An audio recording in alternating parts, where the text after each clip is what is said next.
ഒരാളുണ്ട്, പക്ഷെ പേരൊന്നും വെളിപ്പെടുത്തുന്നില്ല. പക്ഷെ മീഡിയ റിലേറ്റഡ് ആണ് എന്നൊക്കെ കുറച്ച് സീക്രട്ട് ആയിട്ട് വെച്ചോണ്ട് നടന്ന ഒരാളാണ് അബിൻ. ലാസ്റ്റ് ഈ പബ്ലിക്കിന് റിവീൽ ചെയ്തപ്പോ ഇതായിരുന്നല്ലേ ആള്. എന്നാൽ ഒരു ട്വിസ്റ്റ് ഉണ്ട്, അതങ്ങനെയല്ല. അത് ആക്ച്വലി അങ്ങനെയല്ല.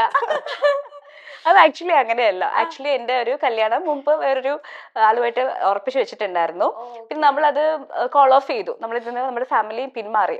സോ അതിനുശേഷം ഞാന് ഒരു അടുത്തൊരു സ്റ്റെപ്പ് എടുക്കണോ വേണ്ടയോ, അല്ലെങ്കിൽ കുറച്ചു നാളത്തേക്ക് വേണ്ടായിരുന്നു, ചിന്തിക്കണ്ട എന്നിരിക്കുന്ന സമയത്താണ് ശരിക്കും ഈ ഒരു പ്രൊപ്പോസൽ എനിക്ക് വരുന്നത്. ഫ്രണ്ട് അല്ലല്ല. Film related. സ്വാഭാവികമായിട്ട് എല്ലാവർക്കും തോന്നുന്നു.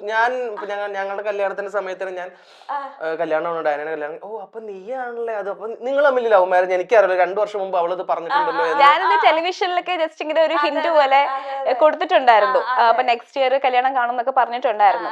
അപ്പൊ അത് പല പ്രേക്ഷകരും പലരും ഇത് ഓർത്ത് വെച്ചിട്ടുണ്ട്. അപ്പൊ